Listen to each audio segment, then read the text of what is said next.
launch because I did something rather silly on yesterday's voyage. I forgot to tighten my stern gland. And that very nearly made Ella sink, which, you know, isn't good. I'm running her pumps now, and hopefully she'll be able to stay afloat for at least another day or so. You know, at least another day, hopefully.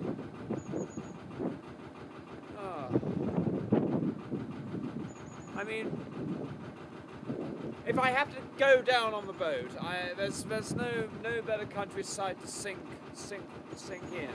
It's lovely to be back here. It will always be some of my favourite countryside. The Arrow Valley. It's beautiful. I love it here.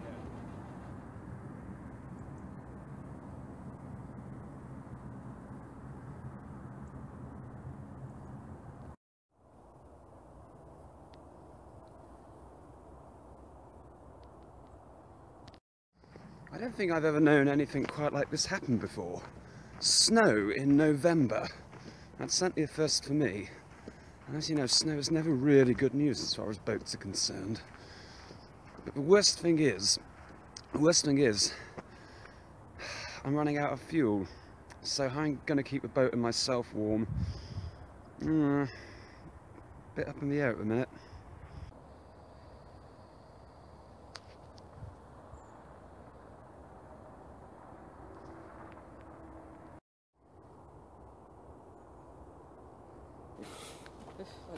Just like the bill. Right. Today is winter solstice day. Yep. It's the shortest day of the year. Yes. And for once, Philly darling, you're with me to celebrate. Yeah. Oh, I bet you're glad you came. Boundless enthusiasm for this. Yeah. And the damn thing is, this is the first solstice when Brennan hasn't turned up. Hello, look who's joined us. The Northern Star. I can't get away from her.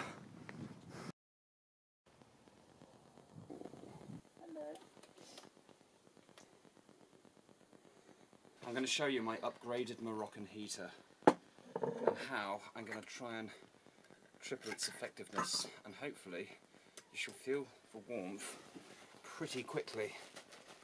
So this is the remains of a candle holder, just turned it upside down. Get a light on there. Ah, you fucker.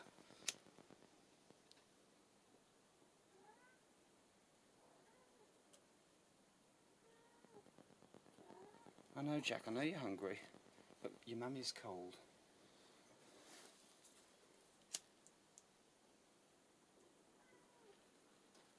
So, put the lights there. And hopefully this will work. Now hopefully that will be 3 times more efficient. Is it working, love? No. There you are, Philly. Give the Moroccan heater a go. See if it's warmer now. Much improved, yeah. Yeah. Where did you get the little thing from? The little thing, that was actually given to me as a tea light holder by Louise Farmer, who directed me in Gaslight. Right. That was the last theatrical thing I did. Is it meant to be like that? No, it isn't. Unfortunately, it broke off. And I sort of kept hold of it thinking it might come in handy. And now it has come in handy because it's made a nice little sort of, you know, this way I can put more tea lights in the bottom of it, and that's going to increase its efficiency. And I think it's working rather well. Yeah, and you've got the fire on. Oh yes, the fire's on. Fair play, you've eaten all that already. And licked the platter clean. Oh, that sounds like you like these, and now you're going to jump and scratch them to death. You'll be eating the tarina. It's coming.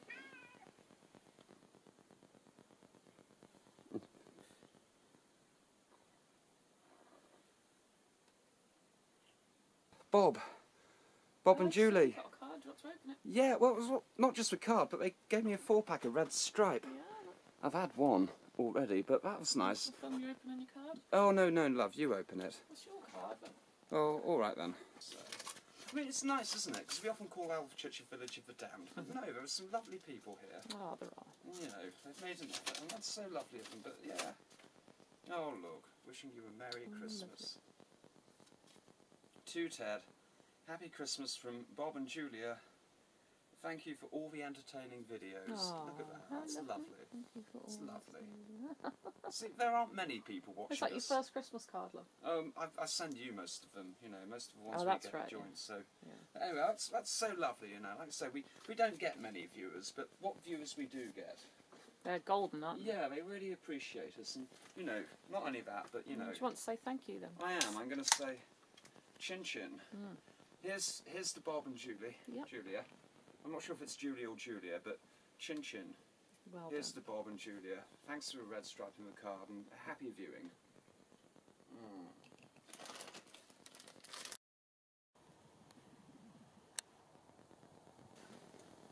I've had a real bastard of an evening because I burnt uncured wood.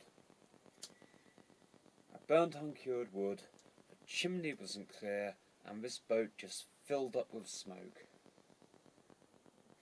And it wasn't so long ago that I predicted or said that I might die of CO2 poisoning, and by God, I came very close to dying of CO2 poisoning tonight.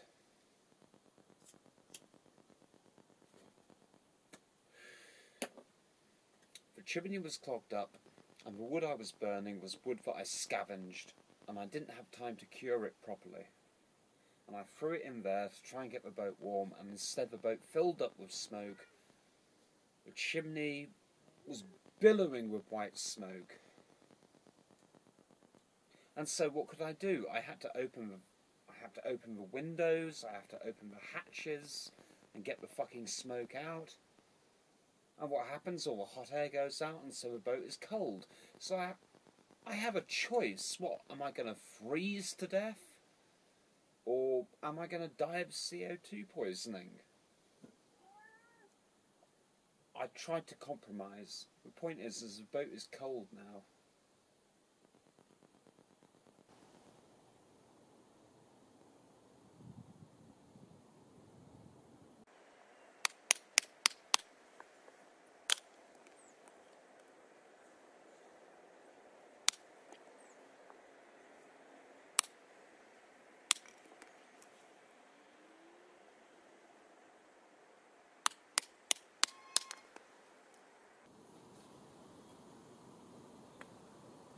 Now I'm trying to cut the wood in a variety of ways. I'm trying to get, you know, like little pieces like this to act as kindling, but then bigger pieces like this which will burn longer. Ow! Bastard splinter.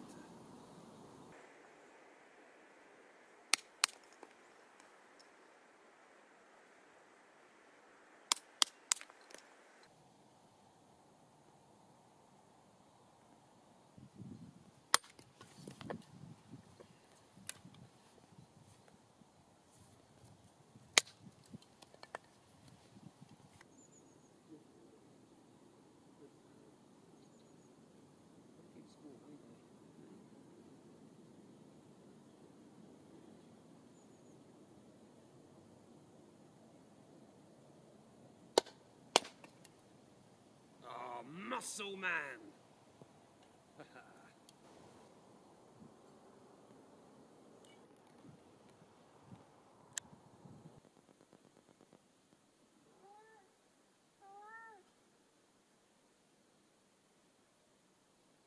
Right, so this is this evening's meal, some kind of steak and potato soup.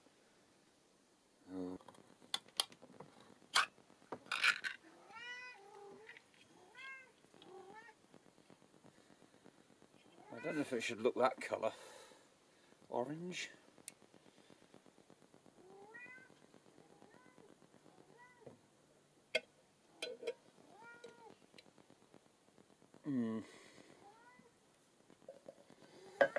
Right.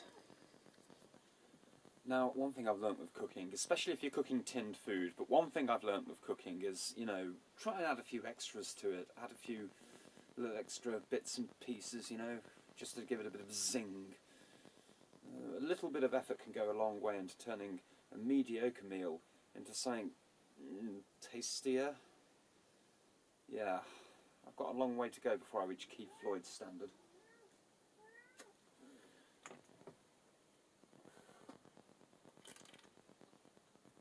yeah, a few garlic granules. Just a dab.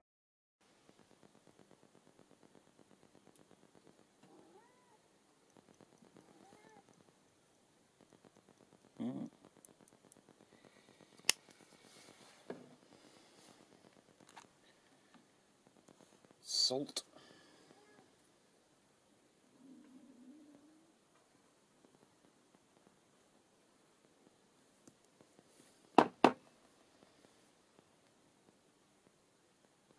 Yeah, a bit of pepper,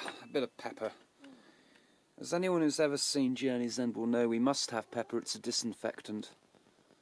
Nice RC Sheriff there for the literary fans.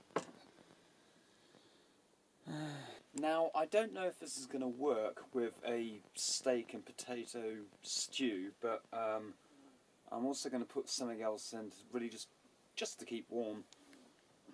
I'm going to put some jalapenos in there. I developed a taste for jalapenos after my second winter abroad, about last year it was. I started eating jalapenos a lot more simply because they kept me warm. So if it worked last winter, it might work this winter. So there we go, get some jalapenos in there and sort of try and stir them up. Just to add something to it. Right. Now it looks pretty gruesome, but sometimes the most gruesome looking meals can turn out well. I'll put the top on. A little cooking pot like this is absolutely invaluable. Absolutely invaluable. Pop it on the stove. There we go. And just leave that for a couple of cigarettes or so and see if it warms up. Regular viewers will have noticed that there isn't really a lot to do on the cold, long winter nights aboard this boat. I don't have a television. The radio's been broken for years. So, you know, how do I spend these long winter nights? Well, luckily for me, I'm quite used to living in straitened circumstances, and I remember living similarly when I was a poor, penniless bohemian in Leeds, with no internet and very little electricity. And this is why it's good that I'm such a voracious reader, and I've got loads of books to be getting through, and it's always a good idea to stock up on loads of books.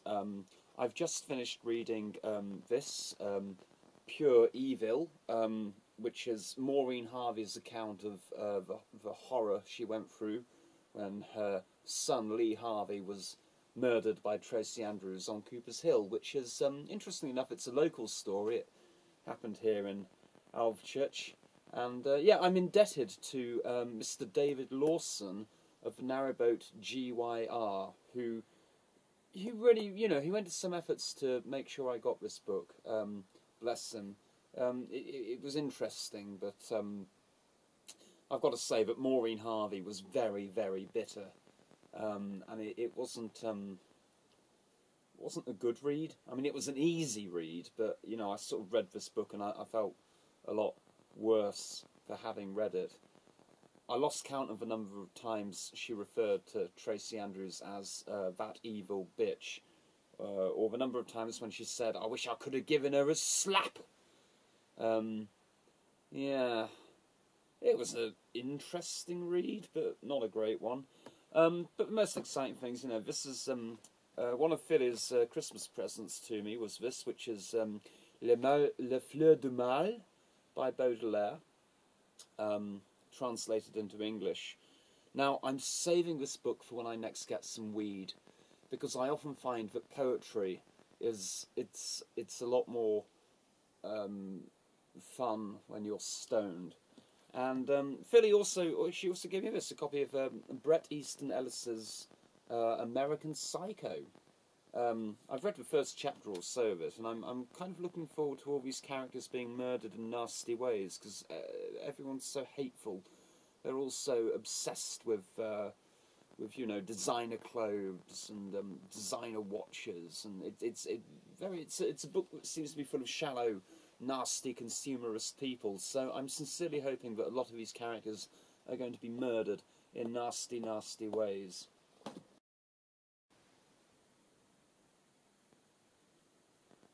So the pot's been there for about 90 minutes, and I reckon the moment has come. It's time to try this steak and potato stew. Oh dear. I'm glad I'm hungry.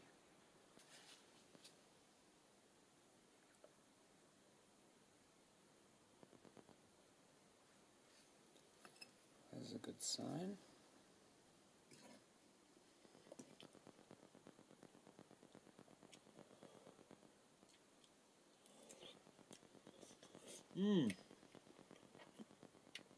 The deeper I get into the pot, the warmer it is.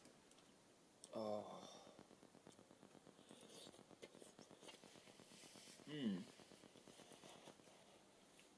Oh, I think there was a bit of steak in that last mouthful.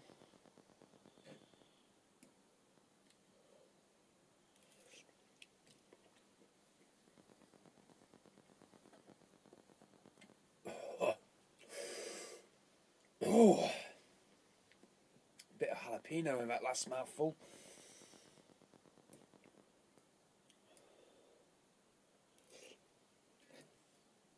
No one said anything about carrots being in this. I think that's a carrot, that's not a potato. Oh God. I hate carrots. Well, all in all, that's not a bad stew. Yeah, I'm okay with that. That's not a bad stew at all. And the best thing about a pot like this is I can keep it on the stove, and hopefully, if I don't eat it all, I can have some for breakfast tomorrow. Let's get another jalapeno. I'm cold.